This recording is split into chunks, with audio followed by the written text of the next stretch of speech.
Let's see. Okay, hello everyone, and welcome to my little book club. This is the first live stream where I'm doing a little book club with Brielle. Okay. We're gonna probably wait a little bit before we get into it, but I'm sure you guys already know Brielle. But you can go ahead and introduce yourself in case there are new people here. Sure. So, hi, I'm Brielle. If you don't know me, I have my own channel, Brielle Writes, and I'm excited to be here today. I can't do my normal intro because this is a different type of live stream, but Yeah. I'm excited to talk about books. I got back into reading the last couple years, so I have lots of thoughts, and yeah, I'm really excited. Thanks for Yeah. having me.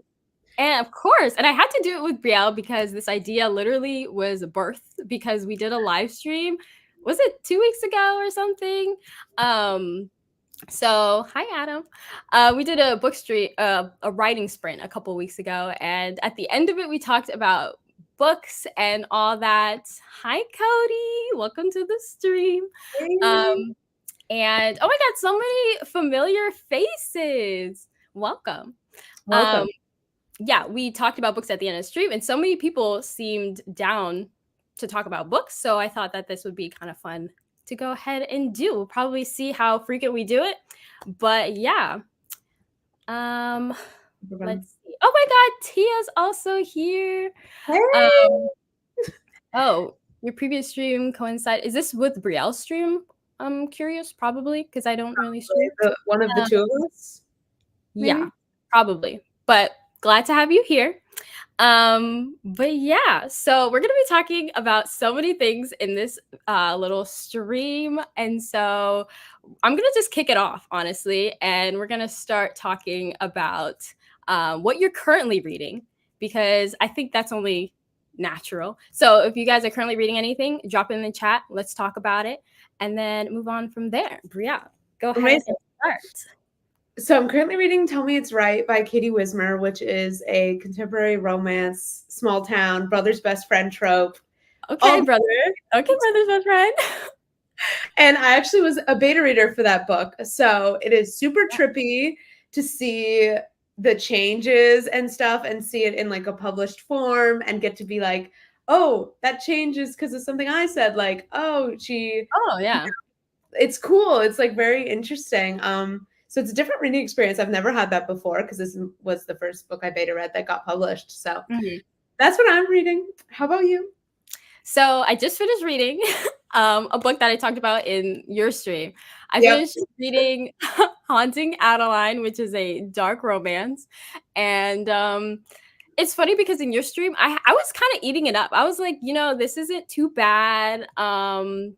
I was enjoying it. I wasn't getting too triggered, but I just finished it. And towards the end, I started getting kind of triggered, not gonna lie.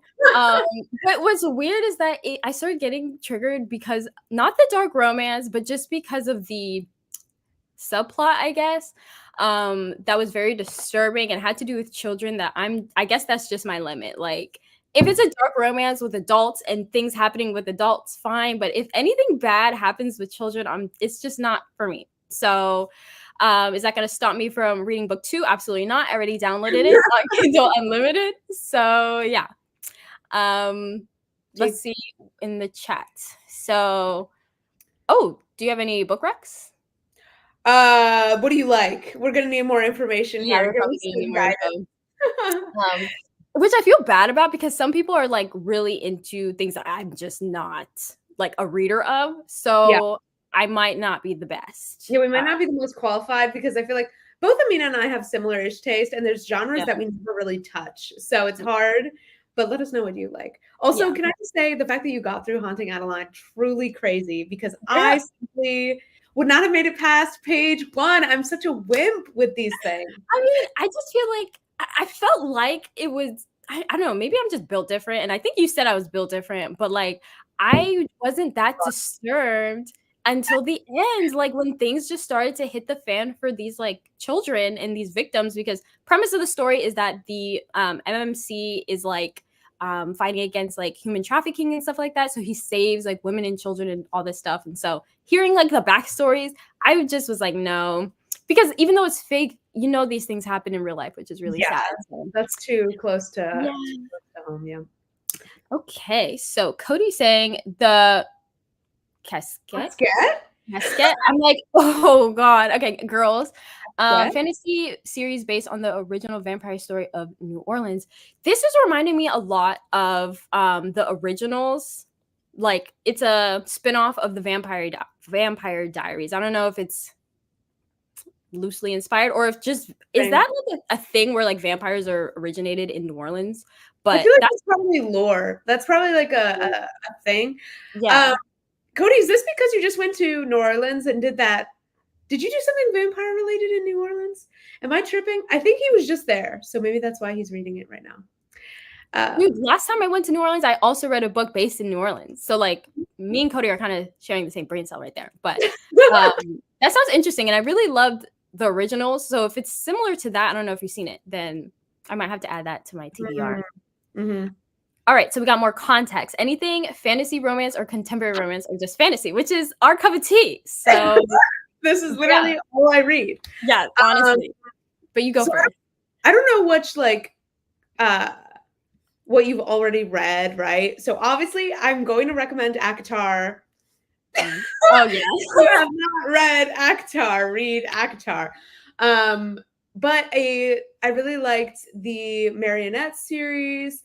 In terms of contemporary romance, in terms of like fantasy romance, I liked Bride quite a bit, admittedly. Ate up Bride. I'm trying to think. I'm gonna have to like check my little reading tracker for some contemporary romance. Do you want to give some recs, Amina? Yeah, as I also open my little thing. But I would say, okay, for let's I'm gonna do contemporary romance because I feel like I've read more contemporary.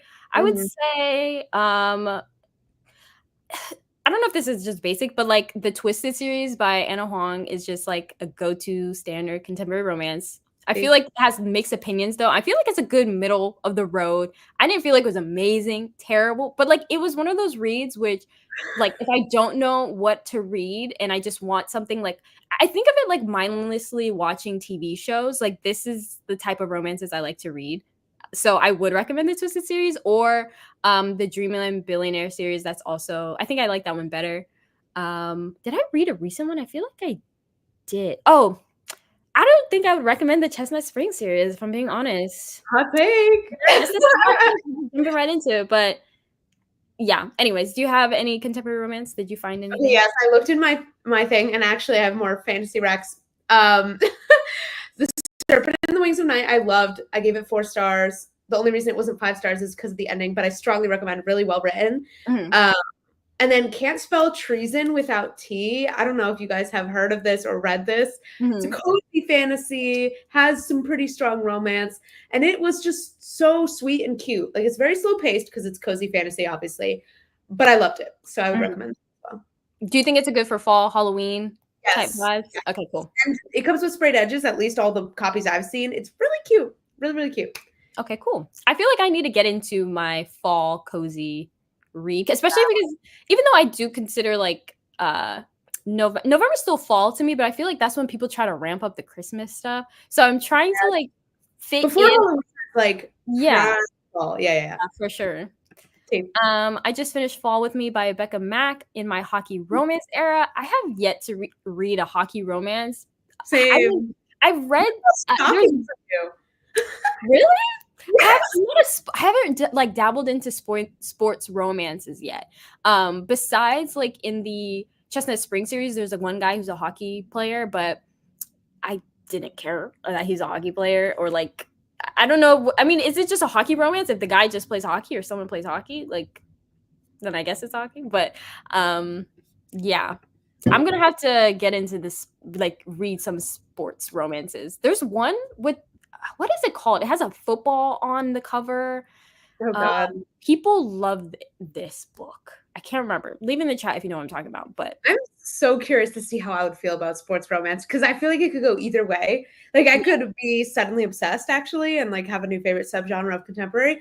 Or I could hate it. I don't know. But I do have Icebreaker. I want to get to that. Bro, my friends were telling me about Icebreaker, and I remember like as soon as I saw the cover, I was like, "What is this?" Like, they're saying, "Oh, it's spicy," and I was like, "This looks like like a cartoon show. Like I was so lost, but people love it. So People do love it. okay, confirmation, casket, but Casquette. casquette. What did we say? I Casquette? think I said that. Okay. We can read. We can read. Okay, yeah, and he got it in New Orleans. Snaps. Oh, a voodoo shop. Oh, I love that. She loves Akatar, also love the marionettes. Okay, Taste. we got someone getting your recommendations. Cool, cool, cool. I love Pride so much. I need to read it. It's my next. See, I'm thinking, should I read Is it Hunting Adeline or Bride? Which one should I do? Bride, personally. It is one of only 3 5-star reads of the year for me. So Really? Okay, because I only have, I think, 1/2 5-star reads this year, and I definitely want to rack them up. But I also have a thing where I hate reading things in the middle of series that I'm in the middle. It bothers me. I feel like I might forget it. But like Hunting Adeline is like 630 something pages. And I'm like, this is a thickie. It is a thickie. Need more vampire stories. Yeah, did y'all were you like a Twilight person? Was that something that you read or watched? I feel like I was a little young for Twilight at the time. Yeah. So my sister was really into it, my older sister. So I would go to the theater and stuff and watch them, but I hadn't read the books. But now I think Twilight's so fun. Like, with the exception of the part where she gets pregnant and it's really disturbing, I still love that. Yeah. But like the first couple ones, really fun, really cool. I really like Twilight now, but I was not at the time. Yeah, I agree. I feel like I was a little young as well. My sister bought the books, and I remember she's like 3 years older than me, 2, 3 years older. And I remember when she got it, she was like, "You cannot read this. Like, this is too old. You have to be at least 12 or 13 to read it." I think I was like 10. I don't know. And I remember out of spite, I grabbed the book and I started reading it, but I got bored. But I never really watched a full movie besides some scenes. Like I saw one scene of her like giving birth and like her back breaking or something. Oh God, I literally cannot watch that. I don't know what Yeah. And like okay, correct me if I'm wrong, but I think she gets like mated with Jacob. Spoiler alert, but no.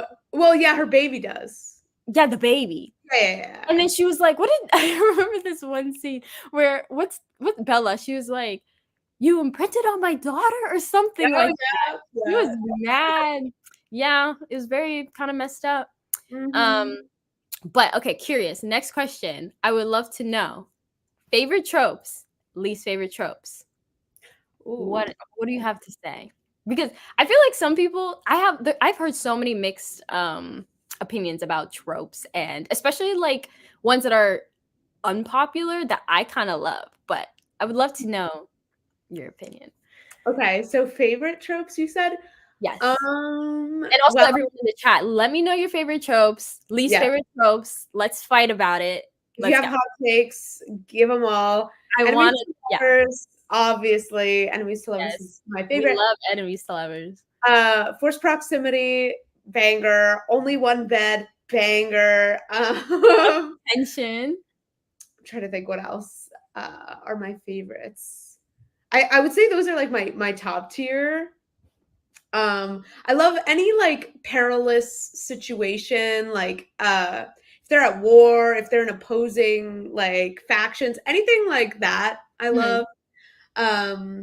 Yeah, I think those are my main ones. Oh, found family. Good call, Cody. Yeah. Found family is also such a banger. And I like the chosen one trope too. It gets shit on a lot, but I really like it. Does it? Yeah, I think so. Okay. I mean, does that count? I mean, chosen one's very different than like I'm not like other girls.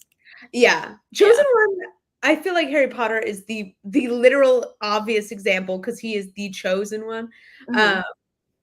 Yeah, I think it works. I mean, there's got to be a reason why our main character is our main character, right? So it makes sense for them to be some sort of special person. I don't know.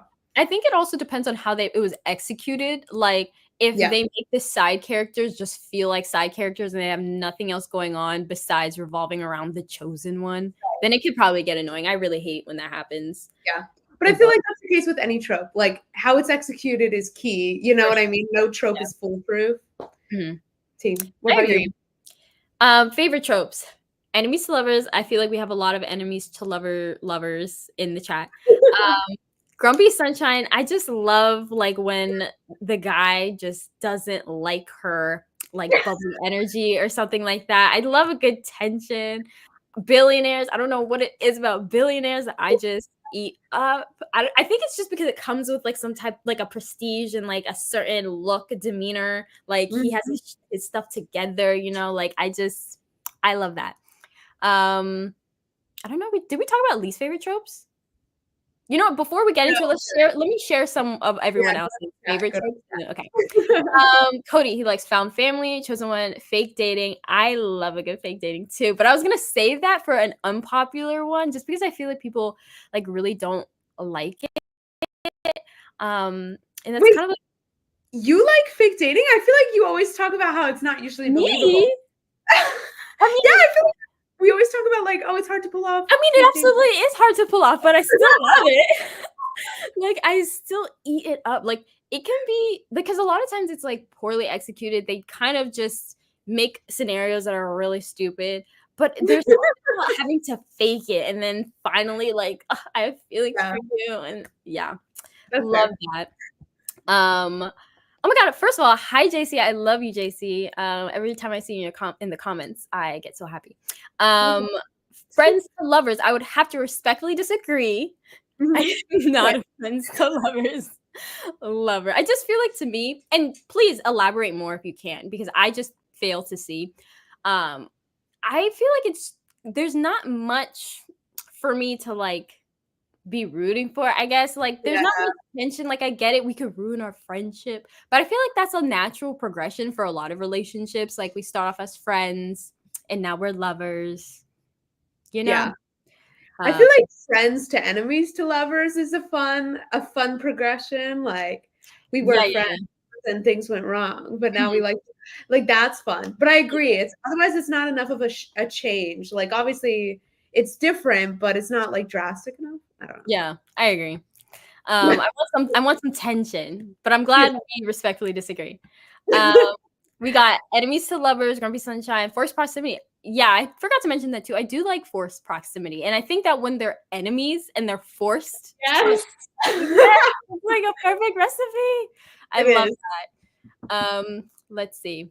We got more grumpy sunshine lovers. Taste. I feel like the chosen one and not like other girls sometimes get mixed up when it comes to girlies. Interesting. I mean, I wonder.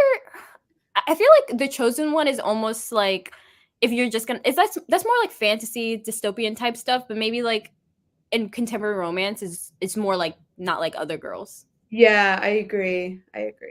All right, least favorite, and then we'll go in the chat and see what are some people's least favorites. Yeah, I'm already seeing some interesting stuff. I mean, I agree that miscommunication is sometimes lazy, but I think it depends on the execution for me. Sometimes I'm okay with it. Interesting. Give me an example because I am interested. An example of like when I'm okay with it? Yeah. Like, is there a book or something, or is there a situation where, like, how does it have to be? Because I've only seen it executed very poorly. Like, so. I would have to give more thought to that, to be honest. Okay, take your time or just keep listening. Yeah, I need to think about it, to think of a time that it was done well. But I think it's just like when it's most bothersome to me is when it's like, this could have been so easily avoided. And don't get me wrong, miscommunication can always be avoided. But if it's literally like you were standing right in front of each other and you could have just told her this thing, but you for some reason just didn't tell her the thing, that's when it drives me the most crazy. But if like, I don't know, they're pulled apart and they're not able to communicate, then I might have a little more patience for it. I don't know. Yeah. I mean, I can see that. Like, for example, Romeo and Juliet, that's miscommunication, but it ended up being a banger. Yes, exactly. There we go. It needs to be like very well done and like dramatic. But other least favorites, accidental pregnancy. Are we surprised? No. Okay. Any dark romance tropes I'm probably not gonna like. I've never read dark romance, but What's I'm a dark romance trope? Like kill her and you're dead type? Is that No, what? I like that. I like Okay, okay. not in a literal way Or, though. Like or not kill her and you're dead. Touch her and you're dead. I think I said that wrong. yeah, But, I like touch her. You're dead. I'm not gonna okay, lie. okay. But anything that's like kidnapping related, like when we start getting into that Uh-huh. sphere, not a fan. Yeah. How about you? So for me, I would say miscommunication, just because I feel like I haven't seen very many that are done like good or well at the Chestnut Spring series. I feel like every climax was just, oh, miscommunication. We could have talked it out. We could have said things, but then they just decided not to because they just couldn't think. Yeah. Friends to lovers. You couldn't come up with a better conflict. Okay, sorry. Continue. No, go off because I would love to dig it deeper. But yeah, I feel like that's kind of lazy. Mhm. Yeah, friends to lovers, but we already talked about that. Not a huge friends to lovers fan. And then second chance, I've talked about this so many times on my channel, but like I don't understand why I would want to read a second chance romance. Like let me not be so dramatic. But because there was one book, Love in Other Words, it had friends to lovers and second chance, and I did not hate it. But I just don't like books where they were already in love, they already like I don't know. They already know they're attracted to each other. They already know whatever. Like I just don't move on. Like I just don't care for that. Agree. And in the same realm, I guess, like one night stands. Like there are some books where it starts off one night stand, then they later find out like, oh, I just had a one night stand with someone that I'm gonna have to be working close to. I'm not like I can see like the vision, but that's just not it's not really it for me. I totally agree. So let's see. Yeah, we got miscommunication from Cody. Yeah, put the book down. All right. Miscommunication, and also when you find out at the end they were lovers in the past life and destined to be together. IDK if that comes off as insta love. How do you feel about mates, Amina? I don't mind mates. I Like, love especially because like if you like were like trying to like be against it and you just didn't want it, or like you don't care if you're mates and whatever, like yeah. But maybe if it's like insta love, we love each other too much and whatever, nah. Yeah. I need there to be some type of like tension. Yeah. I feel like where it could go wrong is if their whole romance is based on the fact that they find out they're mates rather than they already had the romance building and it's like the cherry on top. You know what I mean? Yeah. For sure. Oh, like when they're about to tell each other something, but then someone interrupts. Is that did I miss? I feel like they're just saying that's another thing that bothers, like another thing they don't like. Oh, same. I agree with that. Least favorite miscommunication, pregnancy, even though I have 2 kids, why are you getting pregnant? And Insolo, also dark romance as a whole genre. So Interesting. What are you okay? You said you didn't like accidental pregnancies. I don't think I care. Like I don't think I really mind an accidental pregnancy. to be fair, I haven't read it, so I'm purely basing that opinion off of how I think I would feel about it. Maybe it was one of those things where I get in there and I'm like, oh, this is actually not bad. Because to be fair, there have been books where having heard the premise, I'm like, oh no, not my thing. And then I love it. So you never know. Maybe I would actually love it. I guess it also depends on if it's just you being lazy, you don't know what to do. So let's make her pregnant. And I've heard complaints of people saying like, oh, it takes away their entire personalities, like when they make her pregnant or have children, like it kind of erases everything that we've loved about her. Like when Feyre and Rhysand get pregnant, don't get me started. That never should have happened. No children. Really? Really? Oh my goodness. Because Rhysand started acting a fool and like she started being like less bearable. I don't know. Okay, okay. We got some hot takes. See, I mean, I don't know. I guess maybe for me, I don't know. I feel like because to me, it just seems like the natural progression for things, like fall in love, get pregnant. You know what I mean? So I guess. yeah, I don't know. Least favorite love triangles. as a teen, I ate them up. Now I'm like, eye roll. Ooh, hot I take. love I love love triangles. as both of our books have love triangles in Yeah. them, like, I love a good love triangle. I want it to be as messy as possible. Bring in the girls, bring in the boys. Let's, like, put them together. What's that? Like, bring them in. Oh, that's funny. No, I love a love triangle. I mean, I think, well, I think as with everything, it has to be executed well. Like, I think ideally, it's tricky because you don't want, I don't know. I feel like they need to pick the right guy of the triangle. Like, there needs to be things that are checked, but I love it. I don't know. Yeah, I absolutely agree. Least favorite would be when an author tries to replicate an internet meme on the page. I've seen them do it, and it's obnoxious is an understatement. That reminds me of, like, I think we talked about this last time, how, like, trendy things, when people try to put it in books, it just doesn't I don't like it. I don't like it. Gets into icks territory. It does get into ick. I feel like I can be I don't want to say a bit of a snob, but I generally, if technology is too heavy-handed in a book, like if there's a lot of phones going on, a lot of social media going on, you kind of lose me a little bit. Like, I'm not a huge fan of that. Same with in movies. When they started adding like TikTok screens into movies, I was like, no. So yeah, that's one of my. I would agree with that too, because there's been a few books that I've read where the girl's job was doing social media and being an influencer. And I don't know what it is. I hate that. It gives me the ick for whatever reason. But no like hate to influencers, we literally both make YouTube videos. Yeah, literally we're here, aren't we? But like I just feel, and maybe it's because they over explain things as well, so you can understand how things work. And maybe because I already know how things work, I'm just like, stop talking. But also in both of these books that I've read where it happened, where there was a job, they're like always on the phone and they're always like, I don't know, I don't like it. I feel like the portrayal is always so stereotypical, and I really don't love that. Like, anytime there's like a content girl in a book or a movie, it's like you said, they're phone obsessed, like they're terrible at being in the moment, like everyone around them is like, so annoyed. And it's like, actually, it's their personality. Like, that's what it's become. Yeah, it's like, I'm taking my phone out for a picture every 2 seconds. Like, actually, no, maybe they don't need to act like that. Like, that's not. And now that I think about that, it's probably because I don't like people like that in real life.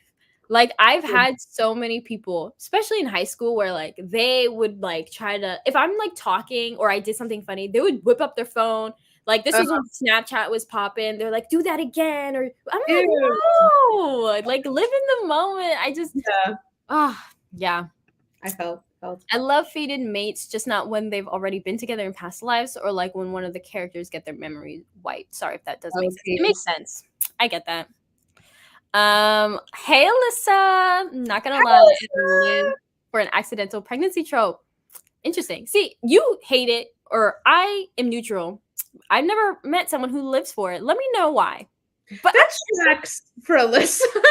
Alyssa has the best and most fascinating taste in books. Like, truly, she would have been such a good third host for this, because all right, then we're gonna have to do it again. We're gonna do it again, and we're gonna add Alyssa here, and we're gonna do this again, because I love hearing people's opinions. I feel like all of us in this chat already have very interesting opinions. Yes.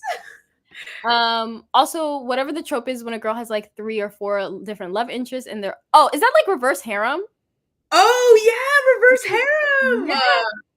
Wait, are they actually, so they're all a couple, or is it just like she has multiple boyfriends? How does that work? I don't think I've read a book like that where they're all in a relationship. I've seen at Barnes a lot of books with that description. So I can't tell you how I would feel about it, but I feel like that's like inching towards like a very, like, I don't know how to describe it. Like, it's definitely like a step above contemporary romance. Like, it's not just gonna be some cute little contemporary romance. There's gonna be some like crazy stuff in this book. Yeah, I'm not opposed to multiple love interests. I actually kind of like when there's like peripheral love interests, or like a character has moments with different love interests, but obviously that's like a much more mild form of what we were just talking about. But yeah, very interesting. Okay, cool. That was a fun little chat about our favorite tropes and whatnot. I feel like we're kind of all over the place with like who is down for what, but yeah. Let me see. I have a question then. What about book icks? Is there, this might be a little bit similar, but if there's like something that you're like, okay, if this has this thing, done. Interesting. I want you to go first. I need to think about this. Okay, book icks. Actually, I made a whole video about this. What am I even talking about? I can just read off my notes. I have a whole list. Wait, that's funny. Well, for one, I will say people on covers don't like it. I will get books on my Kindle if it has a person in them. I'm just not a fan of that. So like any person, or is it like that specific style that's really like you know, a real person? I just don't want it. Because I feel like it messes up my whole, like, the whole reason why I'm, like, reading it. Like, I want to create the characters in my own mind. And I think that also goes hand in hand of, like, whenever there's a movie adaptation, I'm probably not going to like the casting of it. But yeah, not a fan of people on covers. I mentioned this as well. Slow burns, I love. Okay, nobody come for me. I love slow burns. But when it's just crazy slow, like it's like, and I think it happens with like romance books that are 500 pages. Why do they need to be 500 pages? Like that does not need to be the case. No. Contemporary romance has no business being that long. Absolutely. Unless there's like a ton of other plot happening, in which case it might not even really be called a romance anymore. But yeah. Alyssa said, "Oh, have me on now for me all about yes. Get on the mic." Yeah, I have yet to read one, so we're gonna need a recommendation, Alyssa, so that we can study up before the stream. Yeah. Long chapters, like anything over 8 or 9 pages. Wow, interesting. I don't know if I have a preference for them. I think I've never even noticed chapter length, because it's always just like, I don't know. If it's flowing, it's flowing. Like I'm never thinking, oh, that was a long, or oh, that was a short chapter, unless it's like really off. I think I only mind if I'm tired and I'm like, you know, I'm ready to go to bed. How much longer do I have? You like to end in between chapters. I think that's the difference. I don't care. Like I'll stop in the middle of a chapter. Like I'll stop reading in the middle of a chapter. Yeah, I'm not a huge fan of doing that, because I feel like I'll forget where are we? Like what just happened? Yeah. So I'll say that. Also immaturity. That's another book ick I have. Like I've read too many books where like they're 30 and they're acting like this is like high school. Wait, this is a great point. Just in general, characters not acting their age. Yeah. Because like I don't know if you guys have read, God, what is the series called? Oh my God, with like the Final Gambit and the Hawthorne brothers. Inheritance Games. Thank you. The Inheritance Games. I loved that series, but something that really bothered me was there was like flashback scenes where the characters were supposed to be like 8, 10, 7, and they were talking like they were like 16. And I'm like, this is so distracting. Like, especially if you're writing kids or like older people, I feel like you have to be so conscious of your voice, because it can be really obvious, especially in their dialogue, if they're just not acting right. Yeah. I remember you mentioning that when you were sending me like your little review of it, that you weren't acting the age. All right. I would agree with that. Cody cannot stop in the middle of a chapter. We are on the same page. Interesting. I never even thought about the fact that I do that. I never gave it a second thought. Tiny font is a book ick for me. If the size of the words is making my eyes hurt as soon as I open the book, I can't do it. I can see that. You like a tiny book? like a tiny like font? I prefer that than if the font is too big. I'm like, oh. See, I'm thinking about those like tiny like books that are like really thick and like small, and you open it. It's like, oh yeah, no, I don't like that. But if just like a normal fantasy book happens to have small text because it's just like jam packed, I'm like, yeah. Yeah, I guess it's not a huge thing for me, though. I remember when I was at Target once looking to buy a book, and I noticed the page color was like white almost, and I was Mm. like, no, I do not like that. I need it to be like not like that. I don't like that at all. Yes, cream pages over white pages. T. Yeah. A book ick would be going the first 3 to 4, even 5 chapters without getting to the point. If you have an ensemble cast, that's fine, but don't be so high and mighty. Yeah, with your prose, it lacks the focus. Yeah, that's like DNF territory for sure. Mm. Like if it's well, is it DNF territory? Because here I am, I like read through Akatar and it didn't get to the point for a minute. I was like, I think for me, as long as I'm intrigued enough by the atmosphere and the world, or like as long as there's something intriguing enough to keep me, I won't DNF based on not getting to the main plot. Yeah, but that's interesting, Adam. I could see that. I do think it's a little self-indulgent, like of the author to be like, let's just mosey around and like not just like it's like, okay, bestie. Like yeah. I feel like I say this because I feel like I don't know if I'm good at executing it myself when I'm writing, but like there needs to be, even if we haven't gotten to the meat of the story yet, like every chapter needs to give me something. Like let me just not read a chapter and be like, what was the point of that? Like you gave me nothing. Yeah. So, when an FMC is 5'2", 17-year-old falling in love with a 500-year-old.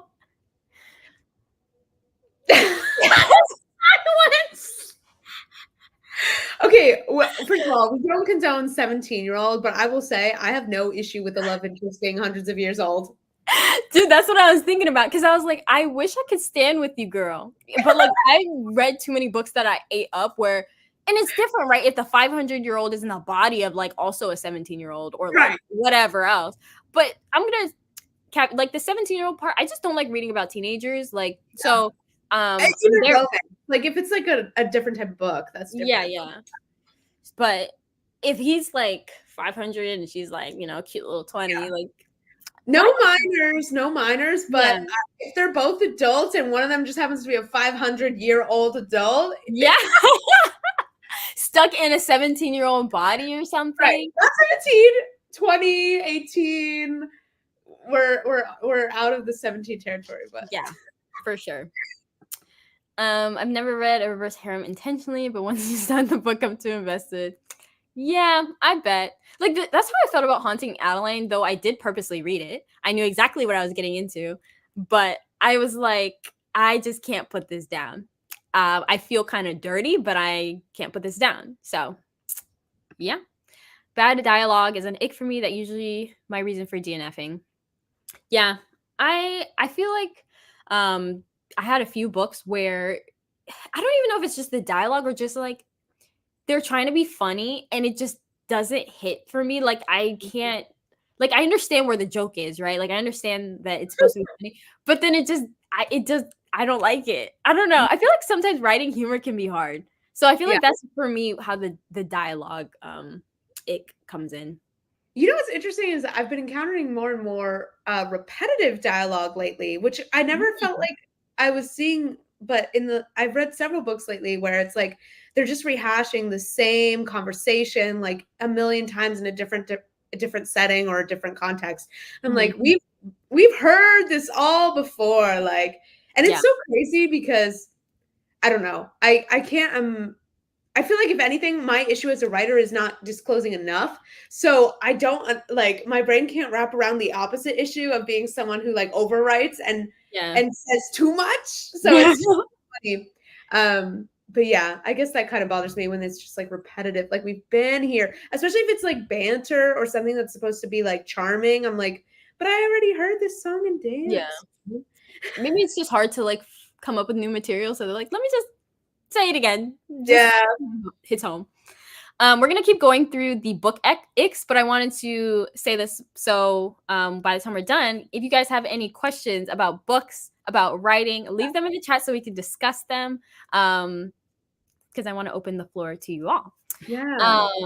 Hello, Ebony. Let's see. Oh yes, girl, the silence. I was like, yeah, I want to be the first one to say, but like I don't mind a 500-year-old. Let's see. For real, we need Easter eggs. I don't remember if this was in context to like every chapter giving me a little bit something. Like I think so. I think so. It's so hard sometimes. Let's see. I feel like I'm getting okay.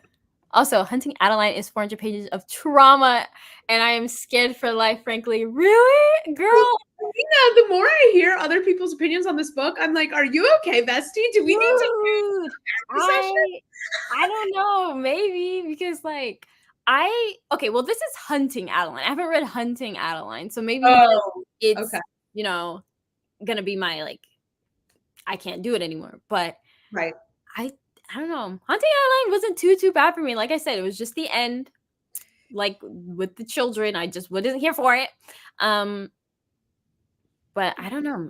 I've read too many things. I don't know. Blame my childhood. All right. Oh no, the second one is 500 worse enough. I keep hearing that, guys. I'm still gonna read it though. I'm still gonna read it.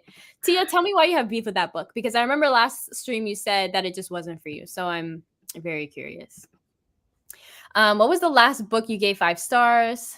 And then everyone in the chat, leave your answers as well. Brielle, go ahead. Mine was, in fact, Bride. Bringing back Bride. Mine was A Court of Mist and Fury.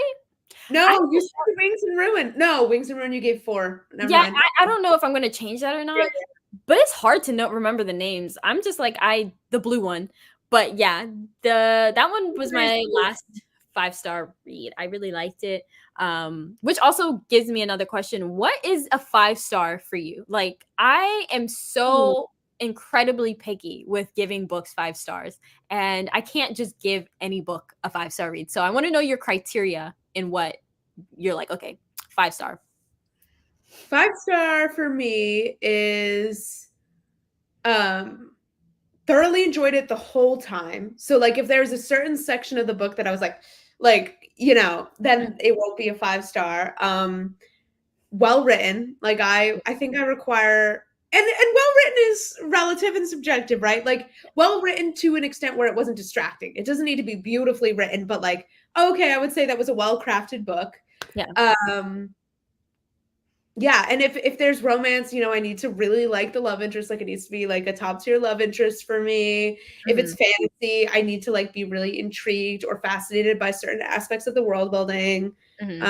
Yeah, so it needs to be well-rounded for it to be 5-star for me.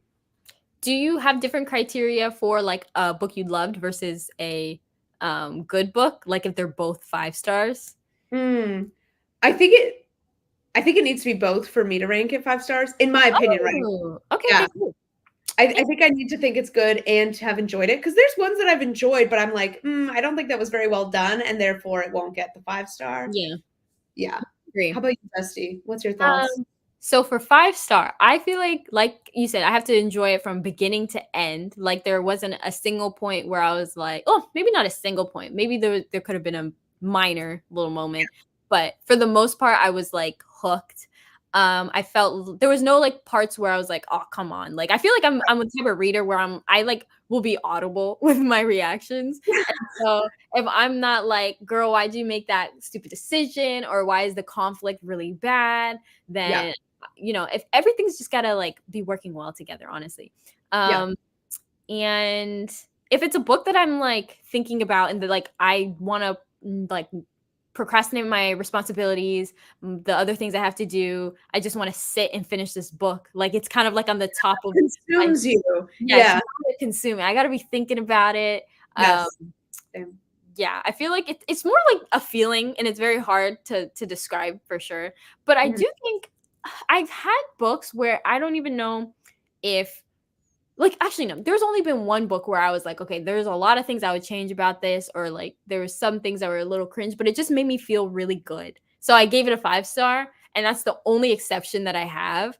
But for the most part, it's got to be like well written, makes me feel good, and I will genuinely recommend it to everybody. But there's like there are some where I would be like, well, not some, just the one where I was like, maybe I wouldn't really recommend it, but I just really liked it personally. Because some books are just very personal, Mm. in like if you rate it a 5 star or not. I feel like Yeah. I'm very behind on this chat. Okay. There's going on. There's a lot going on. Yeah, it is. Okay. The House in the Carillion Sea. I've heard about. You have that. Yeah, I'm really excited to read that one. I've heard great things. Yeah. I love the cover. It's gorgeous. It's It is. so pretty. Six of Is that a series? I feel like is I don't know. Yeah, I think there's at least, is it a duology? A trilogy? I don't know, but I've heard great things about Six of Yeah. Crows. Truth of the Divine, mature science fiction really stretches the thematic boundaries of what you can do with an MC and a romance, even politics. Okay. Ooh, very cool. And best sequel of all time. Okay. Cool.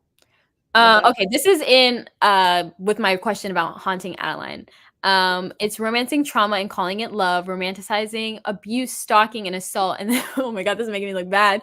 And then writing it like it's okay because he's attractive. And my neighbor specifically kept trying to justify it.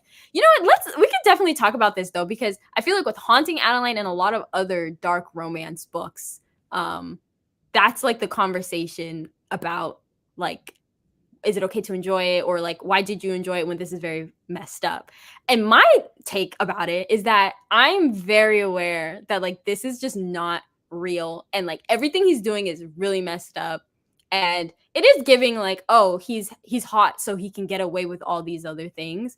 But I just like am very like separating it from real world to like, and I get it, some people take things like this has to mean something, there has to be a lesson, and we're justifying things. But I'm also kind of under the, I don't know, ideology that like not everything that's written we need to like learn from, or we need to justify, or we need to like be okay with. There's, I guess it also depends like if that's the purpose of it. Like I don't know if the author is like saying, oh yeah, like, you know, is it Stockholm syndrome when you like fall in love with your kidnapper or something? If we're like justifying it and making it all fun and dandy. But I think for me, when I just read it, I'm just like, this is purely fiction, like stalking, terrible, assault, terrible. And like, if anything, if this was real life, if my friend or whoever was telling me that this was a thing, I would not be like, oh my God, is he cute though? Like, you know, there's a very clear line. And I would never recommend this book to anybody and be like, yo, like, this is peak romance, like get you a man like him. Like that's just not the case. Ooh. So yeah, but everyone, you know, has their feelings about different things. But I just, especially with dark romances, I gotta separate it, especially because like I don't think this is considered a dark romance, but you know, Credence by I hate that book so much. And it's about literally like a girl like 17, and she is in a weird relationship with her step uncle and step cousins. Like there are some people who eat it up though, but I'm not thinking that, you know, they're probably justifying, you know. You know, but that's a good point, is like different people have different lines and different things they are and aren't okay with reading. Yeah. And it's like everyone's different in this aspect. Like when you think about it, there's a whole spectrum of things. Like some people would say violent video games are bad because it's teaching you this, this, and this. And then there's the whole spectrum of it, right? So like everyone's comfortable with different things. Yeah. I mean, I can't, I can't say for sure because obviously I haven't read this book nor any dark romance, but that's my overall perspective, is like, you just got to do what you're comfortable with. But it does bring up some questions, like the morality of it and comfortable consuming, even if it is fiction. I don't know. It's and that's why like rating, like age rating or whatever, is really important for like movies, TV shows, whatever. Like you really need to know the age of who's reading this. I would never tell somebody, I wouldn't even tell like any of you guys to read Haunting Adeline because it's very disturbing. But like you don't want to have young kids reading this. I don't feel like the brain's there yet. And it can definitely, you know, mix certain things. And And yeah, and you also mentioned like he does say he saves kids like with trafficking and with women as well, but then at the same time he's stalking and he's doing things that like he hates seeing women doing things um against their consent, but he's doing things against someone else's consent. And what's trippy about it as well is like when you're in the mind of the main girl, she's like loving it, which makes it like more, you know, like adds more like layers to it. And so if it was like her, you know what? Let me not go down in this rabbit hole, but Yeah, we might get too deep. yeah, we're gonna get too deep to it. But anyways, definitely a double standard, and I feel like that's I don't know, talking about like weird, harsh, uh, controversial topics and putting it in books. I don't really mind that. All right, love Shatter Me. Shatter Me was fire. I can't wait to read. I can't wait to read Shatter Me. I think I'm gonna eat it up. Girl, I think you will. It was really good. It's a fan favorite. Oh, and Prison Healer. Yeah, she I've never said heard of if you like fantasy romance, Prison Healer is a must. Interesting. I've never heard of that. So Six of Crows is a duology, Crooked Kingdom, which is good because I don't like reading books like in series that I have to wait every year to come out. That's not really my thing. Like I feel like I'm gonna get bored or like forget like, oh, I fell in love with so many other series since I read the last book in the series. So I'm glad that this is a completed duology. Yeah. So yeah, I've heard amazing things about it being super well written and stuff. So I definitely want to check it out. Yeah. We're on the same page, girly. I think most people who read dark romance know that this stuff is not okay in real world and teens and kids. Yeah, same. A story that tackles trauma can be a masterpiece if you explore the psychology or emotions of that dark, icky space in a meaningful way. The Lovely Bones is so well written, but I'll never read it. Oh wait, read it again or touch that thing with the 80-foot pole. Yeah, here's the thing is like even if I know that a book or a movie is going to be beautifully sad, and this goes in any genre, I can't with sad or upsetting media in general. So I feel like I'm very picky of only like reading or watching things that I know is going to leave me like happy at the end, which limits me quite a bit. But like, yeah, I feel like I'm so picky in that sense. Like I truly can't deal with upsetting media. Yeah, I feel like I'm the same way, but all the dark romances that I've read had a happy ending.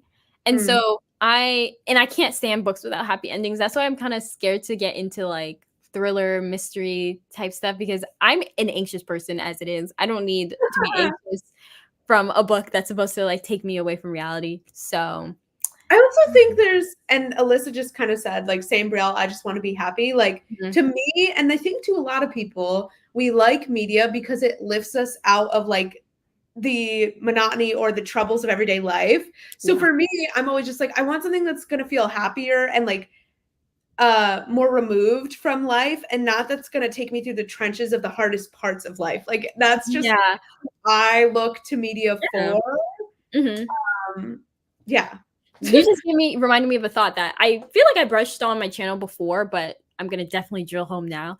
That is why, and I don't care what anybody says. I don't care what anyone says, but I refuse to read books where the main character is like a black woman, black person, and the premise is struggle, like slavery, segregation, discrimination. I am so like done with the narrative that like all of our stories have to be about like the struggle. And so that's why like in my book, the main character is a black girl. You're not going to see a single ounce of discrimination or microaggressions or anything that exists in the world because I just need to read a book where it's just a black girl. You just have some peace. We're just like dainty. We're just not struggling. I'm so sick of the struggle. Tia knows what I'm talking about. Like, it's just so annoying, especially when I was a kid. Like, anytime I read a book like that, I just was reminded of, oh, I can't just be like, there's a regular girl. It's always gotta be like some struggle associated. So that's my thing. I agree 100% with you. Like, I'm just trying to be happy. I'm just trying to disassociate. I'm just trying to be living my best life. And a lot of times when I read books, I'm the character. Like I even if they like look nothing like me, have different personality, I get sometimes like, oh yeah, this man totally would come like go for me. Like me and this main girl are the same. So I'm not trying to have like any negative things that already exist in the world. So yeah. Did I You miss know, some things? that I first of all, I love that. And also that reminds me of something that I've heard Kelly say, if you guys know or watch Kelly. She was talking about how she loves Anna Huang's books. And specifically, I think she wrote the Twisted, or not, was it the Twisted series? Yeah. She did. Yeah. And she said she loves that like her stories are just like complete, like her main characters will be like Asian, but the story is like completely Yeah. unrelated from the identity Yeah. like explorations that are often expected from a writer of color. So I just think that's like it's nice when like Yeah. writers feel free to just like have a story completely disconnected from exploring some of the Yeah. heavy aspects. You know? I agree. And I do feel that same way when I read her books. Like the Asian main characters, they're not talking about like Asian struggle or anything associated with that. They're just Asian and they're just doing their thing. And like Yeah. it's just simple. Because I also remember I read one book where the main character was black and there was nothing that had to do with being black in it. She was just in her romance like book, you know what I mean? Mhm. And someone left a comment on Goodreads saying like they mentioned that she was black and they because there's this hairstyle like Senegalese twist, and you don't have to be Senegalese to have Senegalese twist. It's just a hairstyle. And so they took it as thinking that her culture was Senegalese, and they were upset that they didn't like drive that home like further Mhm. and like make it more of her identity. And shoot, maybe there are some people who really want that representation and to really like talk about your culture and your struggle or whatever. But Mhm. I think that we have a lot of that already. And I was so glad that they didn't go into that because that's just so irrelevant. It's a love story. You know what I mean? Yeah.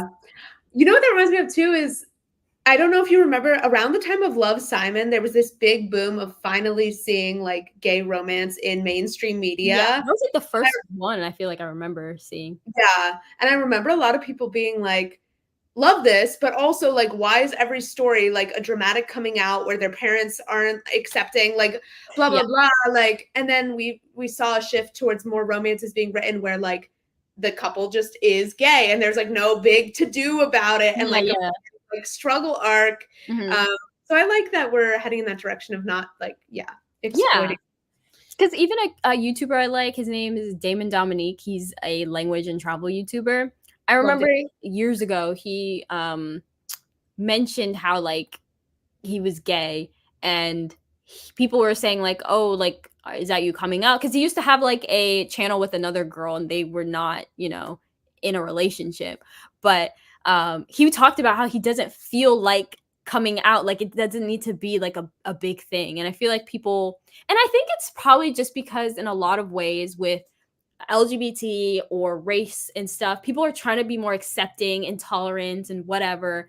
And so they end up like only like making, if you're one of those things, it has to be your entire identity. And they're trying to show support and they're trying to recognize the struggle. But sometimes you don't want to. Like, let me just live, bro. Like, I'm not trying to like make it a thing. Same thing with women. Like, I want to like, if I make a character and she's in a high position, I don't want it to be like, oh, like how like she's a grumpy mean person or people think that she's grumpy and mean, but it's just because she's a woman and struggle of women. Like, oh my god, I'm so sick of the struggle.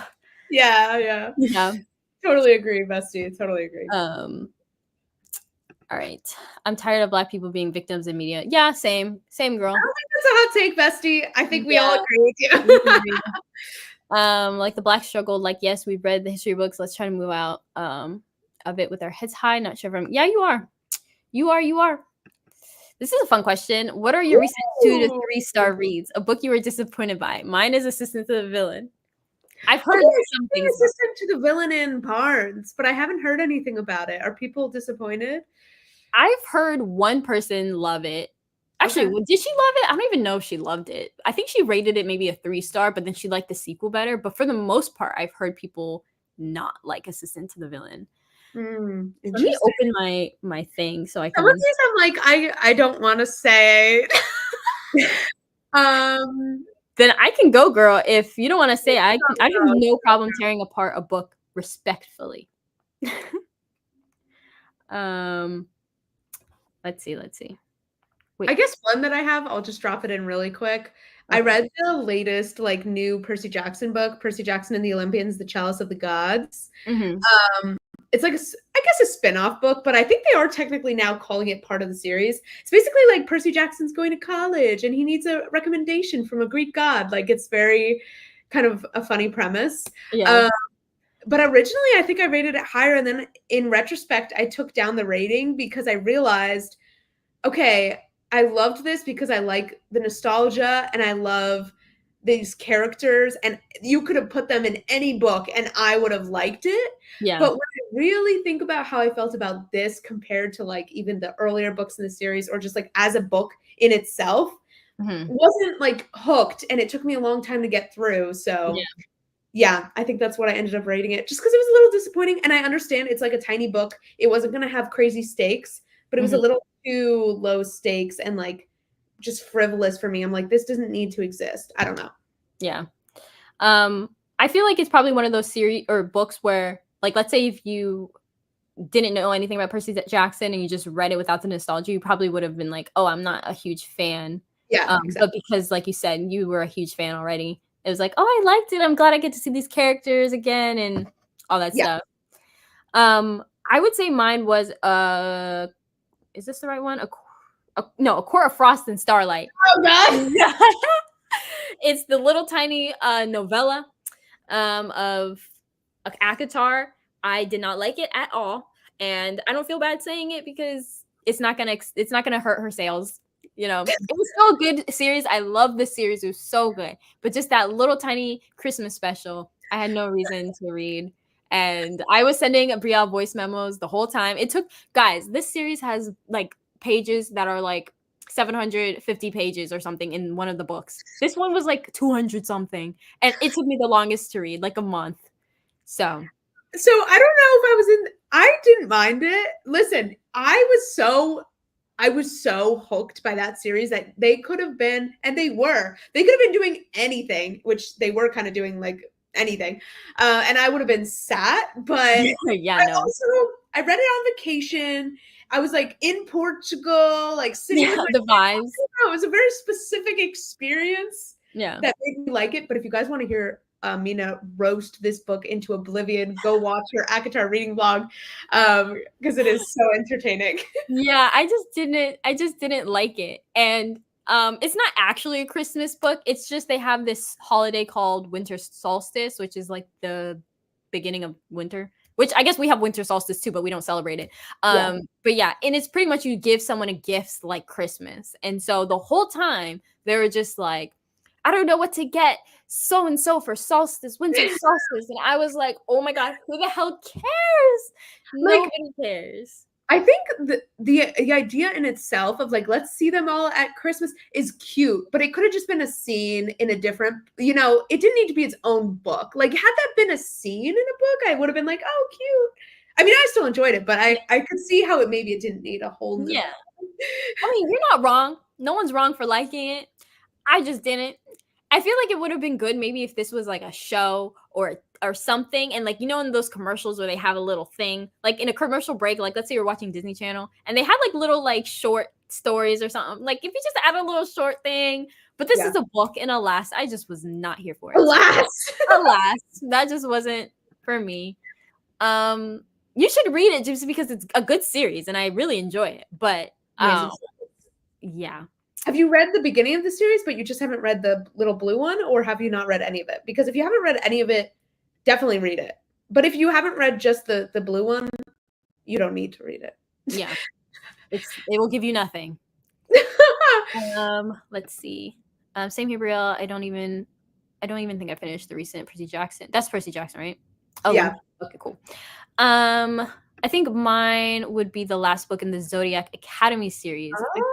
I've heard good things about the series. Let me know if you like the series as a whole, or what are your thoughts on that. But yeah, because I was thinking about reading it. I'm so behind. Okay. Where am I? Everyone's being so fun in the chat. Thoroughly enjoying. I just haven't read the blue one. I love the series as a whole. Yeah, Okay. I mean, have you read so you read, I'm assuming you read the last one, Silver Flames too. Yeah, I mean, girl, go ahead, read it if you want to read it, but it's just not for me. It just ain't. I feel like if you like cozy fantasy as a genre, you would enjoy the novella. Because to me, it just felt like this is a cozy fantasy novella. Like the stakes are low, nothing's crazy's happening. It's just vibes. It's just vibes. Yeah, it was vibes, just not my vibe. And I think too, because by that book, the romance of the primary characters, I wasn't eating up. I was already done. I was like, okay, we established the couple, and I was more interested in like the other side love triangles, and I wanted to know more of that, about that, and then also like what was going on in the spring court. Like I was really there. It's interesting because I think that might be the difference, is that I was still eating up the romance, and I think that book is really just like a nice little cherry on top of the romance mostly. And maybe the fact that you were no longer invested is what really took a lot of it. I sure was not. Brielle, I need you to read Throne of Glass. I hate to say it, but I think I'm going to read Crescent City first. Is Crescent City done? I don't think any of her series are done. I thought Throne of Glass was. Is Throne of Glass done? I don't know. So. There's a lot of books in that one. But for people who've read ACOTAR and Throne of Glass and maybe Crescent City, which one has been your favorite? Because me and Brielle have only read ACOTAR. Oh. Okay, sorry. Can we pull up Ebony's comment? Because I'm shocked. Is it this one? Yes. I read the first. Alan Hyburn was so anticlimactic. I was unwell for that entire battle. I was sad. I was like, oh my God. Okay. I don't think it was anticlimactic. I thought I was eating it up, but there were things that wasn't adding up to me. Like I told you about this, girl. Like, remember, I don't want to give spoilers because I don't know if people want to. Guys, if you are don't want to hear it, just cover your ears. But when what's his name died and what's her name died, and then they came back, I was like confused because some of the math wasn't mathing. Farrah was like begging the High Lords to bring him back, and then she was like, "Oh," they were like, "Oh, it doesn't work that way," and then they did it, and then he came back, and I was like, "Come on." I agree that was a cheap little trick, but anticlimactic is just like a crazy. Yeah, not the word I would use for sure. But I love that for you. No, all respect and love in this chat, of course. Tia said, "I've heard Throne of Glass was better, but the last book." It depends who you ask. I think it depends who you ask. Okay.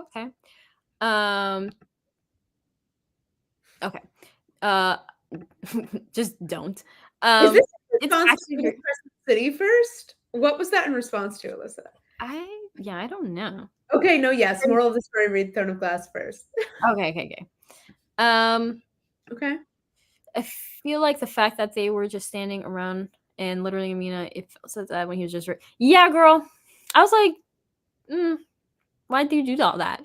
And also, I think I was just getting annoyed. Maybe it's just because I was annoyed with their love. But like, I just did not like, because he was like what was he doing? Like giving her life, I think, or something, when she was like in the cauldron or something, stirring stuff up. And then like he was like saying sweet words to her, and she was feeling like, whatever, all strong. And then she came out and he was like dead. And then I guess I was just like, oh my God, like I just don't care anymore. And I knew this man was coming back, not because there was any spoilers, just because I knew. And I was like annoyed. Yeah. And I think because I was also getting annoyed with him brushing on her shield with a talon. So I don't know. But, great series. Love the love in the book before. Brielle's reaction should be our future reference, not to dip in the guitar waters in the chat. We almost broke her. Honestly, yeah, guys, don't actually send your hot takes of Akatar in the chat. Send No! it. No, I'm not interested in that guitar hot take. I'm vetoing. Forget it. Truly, there are places on the internet for your Akatar hot takes. This is not one of them.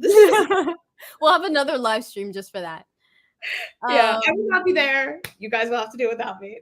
Yeah, I will. I'm here talking. I'm fine talking about hot takes of books, unless it's my favorite one.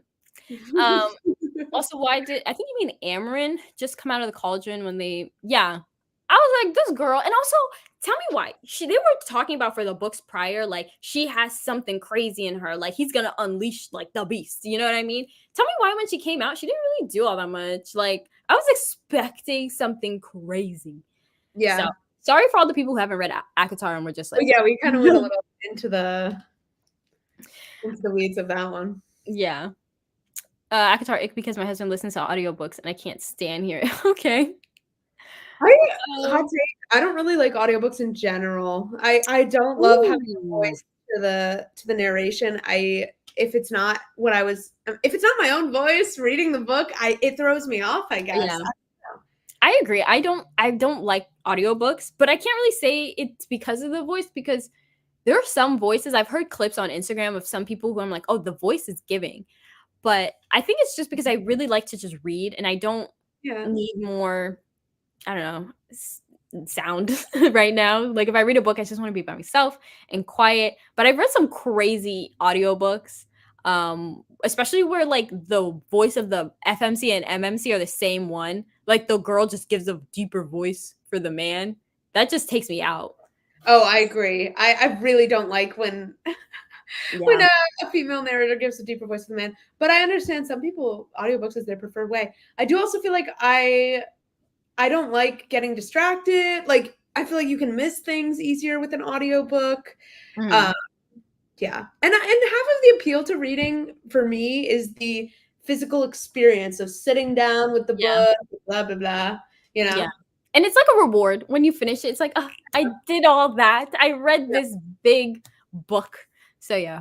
I also feel like there's already so many forms of media that we consume on our phones or on screens that it's just like, I get so fatigued and I don't want an audiobook to feel like I'm listening to a podcast or a YouTube video because I already do enough of that, you know? Yeah, I agree. And I feel like it's the thing that makes me love reading is just the actual physical touching it, flipping it. And like you said, like we consume too much already. And I don't want to have to carry my device just to enjoy every single hobby that I have. So exactly. Yes. I personally haven't read Akatar. I tend to stay away from spicy books /series, which is a good point. And I'm curious to know, what is people's thoughts on spice? Because there's some people absolutely no spice. Some people, they'll only read spice. I saw this one Instagram post where they said, how many non-spice books have you read this year? And they said 1, and it was by accident. So, but I don't feel like, for me personally, I don't really care. Like, I don't care if there's spice or not spice. I just want a good book. Yeah, I feel similarly. I think, to me, Akatar is a very palatable level of spice. Like, it did not feel overly spicy at all. Yeah, I agree. Because I remember you were like freaking out to me over like the second book and saying, oh my God, this is spicy, it's juicy. And it was spice.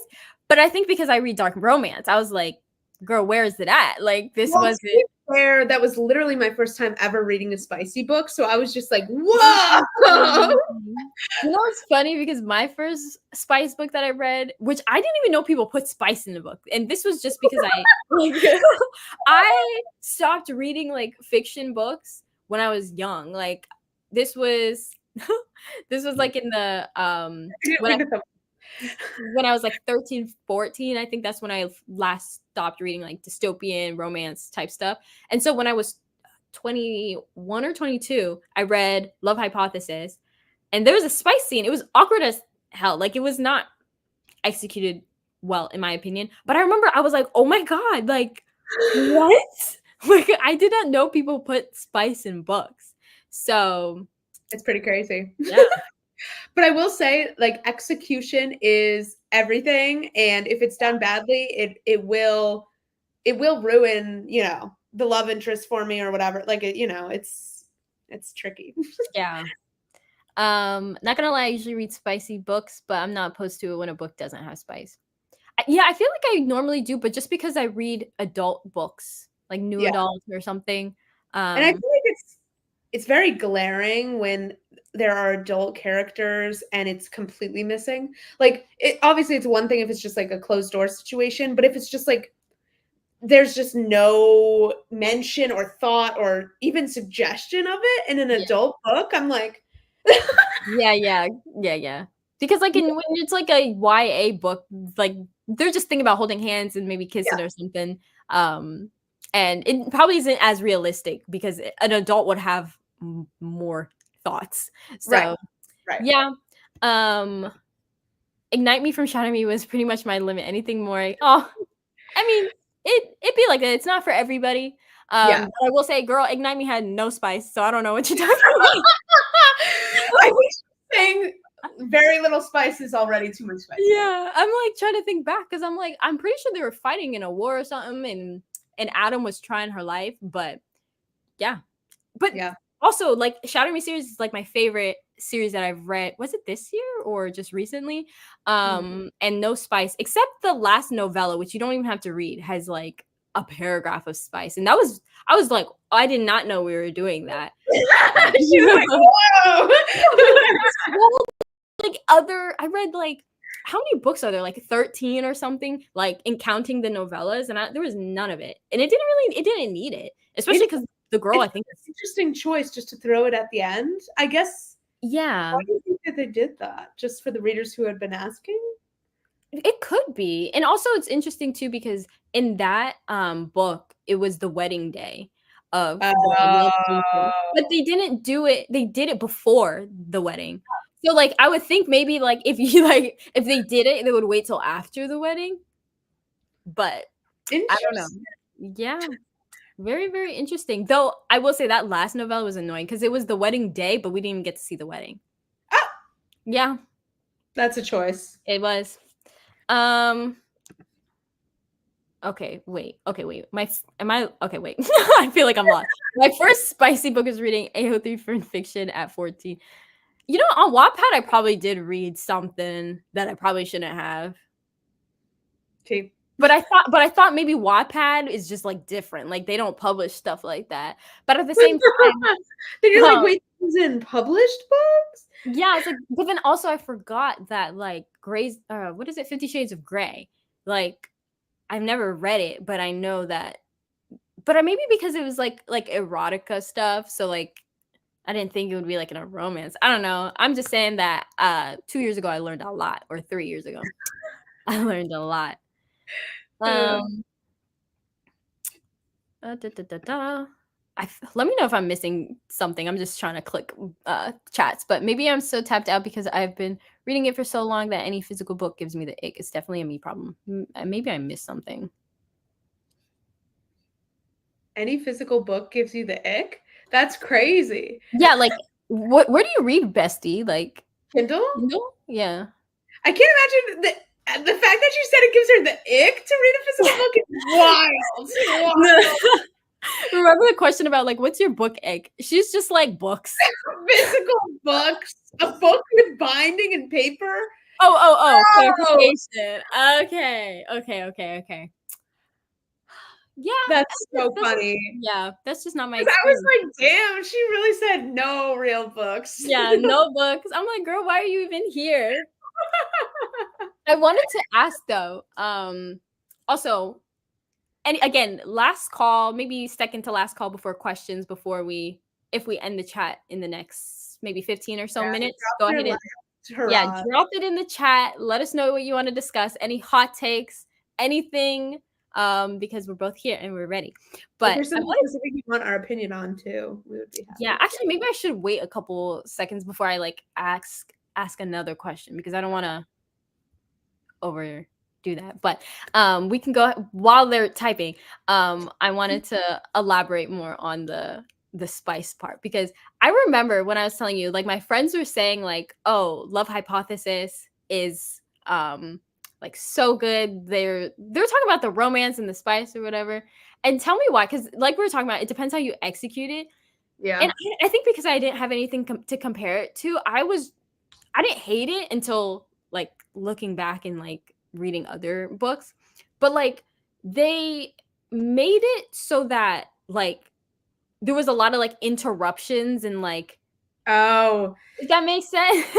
And like I don't know, I think we talked about this in icks or something. Like someone was saying, yes. oh, interrupting a lot, and this had nothing to do with spice, but like interrupting professing love, interrupting other stuff. Like I was just like not for me. Yes, I agree. Some of my least favorite spice or romance is scenes where they just keep getting sidetracked or like they're talking about other topics in the middle. And I'm like, what are we doing? Like, why are we switching?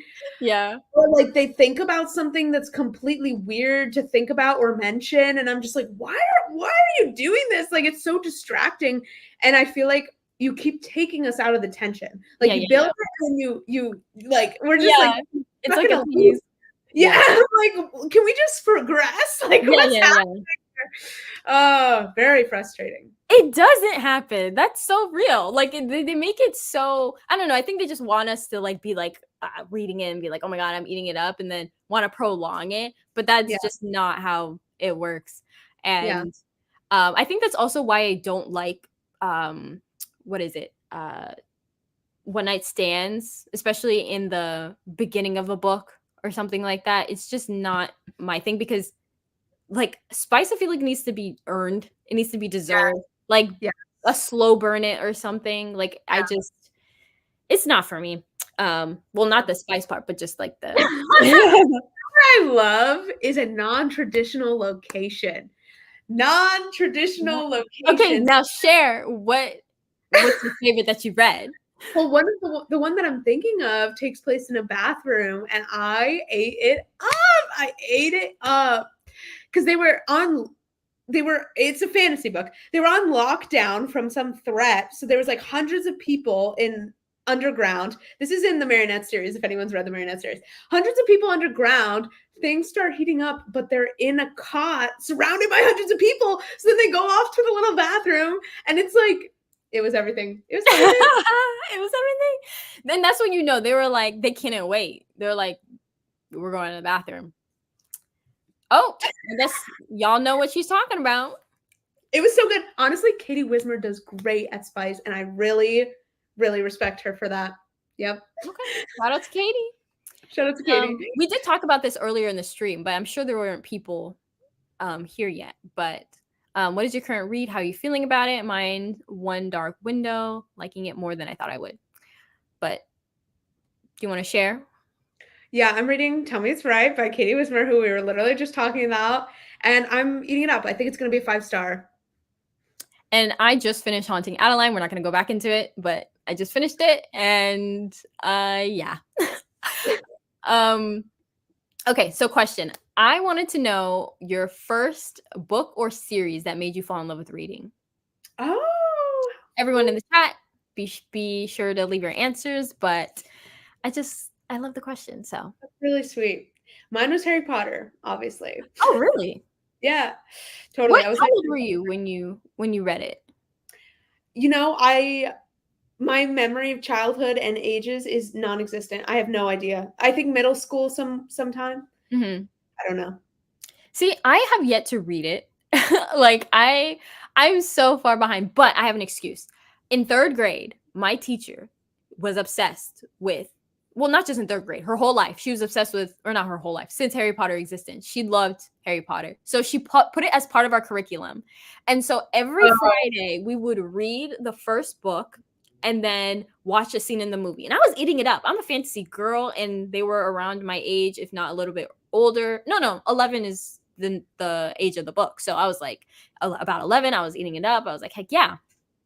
Um but then we never completed the book, and she was also the same teacher for 4th, 5th, and 6th grade English. So every year we're starting the first book and only reading like half of it to the end of the year. So I like got so pissed off by this English teacher, and She it just ruined it for me. But I want to watched all the movies, and I bought the series for my cousin when he was younger, and he was obsessed with it, and I lived vicariously through him. I loved it. But I want to read the books myself. You really should. They're Same just with Percy Jackson. I feel like I would eat it up. And Percy yeah, Jackson. she just ruined it for me. And also, like, because where I live, the Harry Potter world was also in like construction when it happened. And so, or when I was in her class, and she was like making us watch YouTube videos about the construction. Like, she would tell people who went to the Universal to like tell their stories about like picking their wand. I was so over it. Oh, but let me answer the question real quick. My favorite or my favorite book or series, I'm bringing it like kind of way back to like did you watch like the or read Diary of the Wimpy Kid or Dear Dump Diaries or Yes, I loved those. yeah, Dork Diaries. Dork Diaries. Like I love the books with like diaries in them, or like with illustrations as well. And then I also really liked the Rainbow Fairy like books. There was like a whole series of there's like Wait, you're scratching something in my brain. I Google it, girl. It's like the rainbow. Maybe I can do it. The Rainbow Fairy Magic, I think it's called. Rainbow. That sounds so familiar. And like each book had a story. It looked like this. Oh, okay. Oh, yeah. And each book had like a fairy of like something. They'll have the most random things, like a fairy of the color blue, the fairy of snow. Like I love that. And same thing with like what is it, like honey apple or sweet, what is it? There was like rotten apple books and then like sweet apple books or something like that.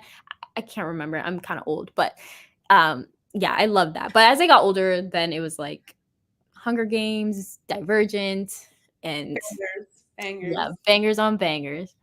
All right.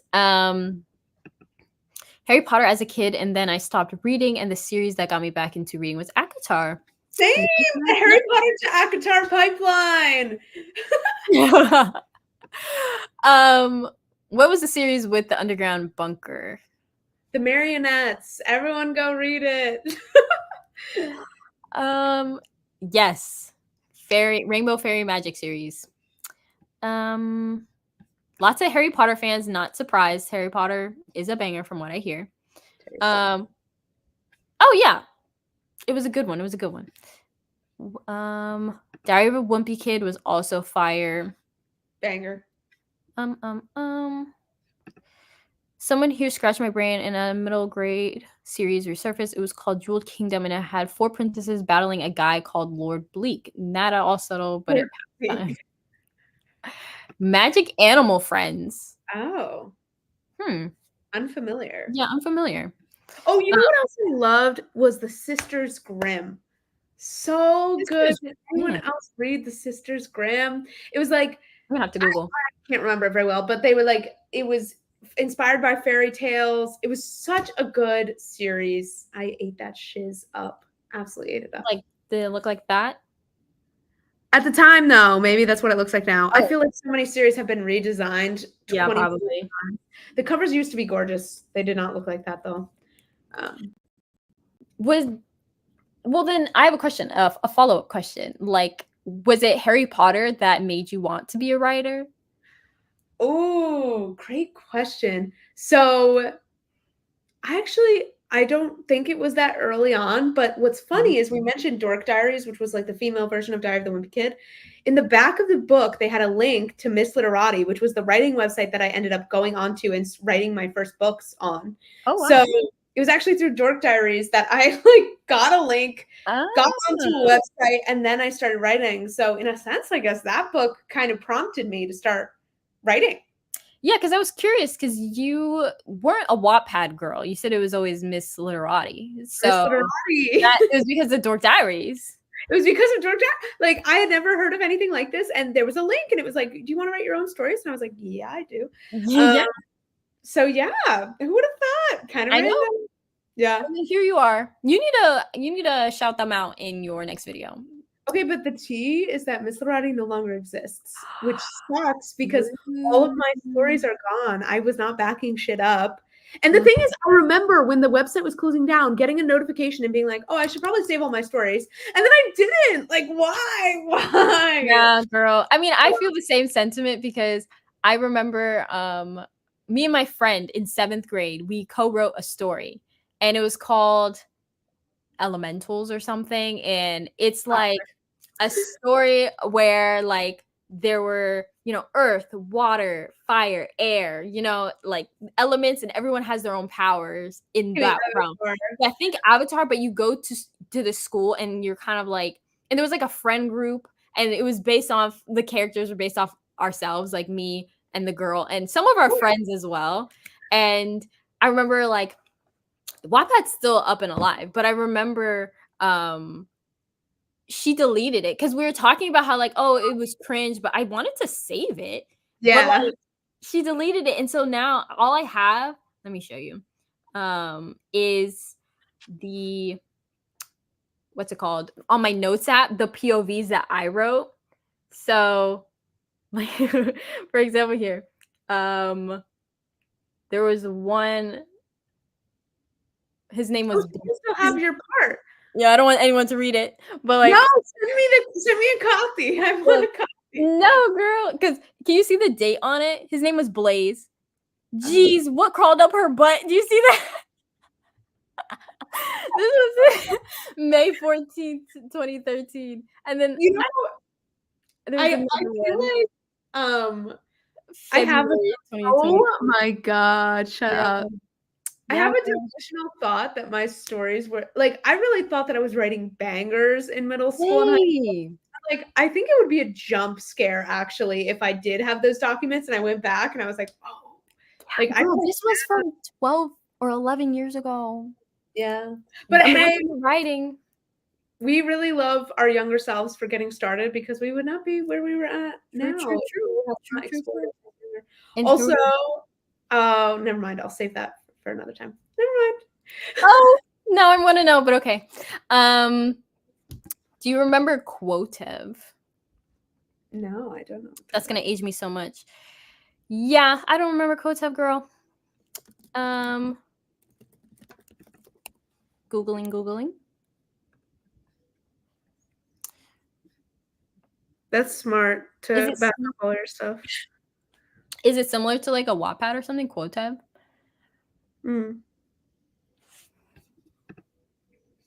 Alrighty, friends.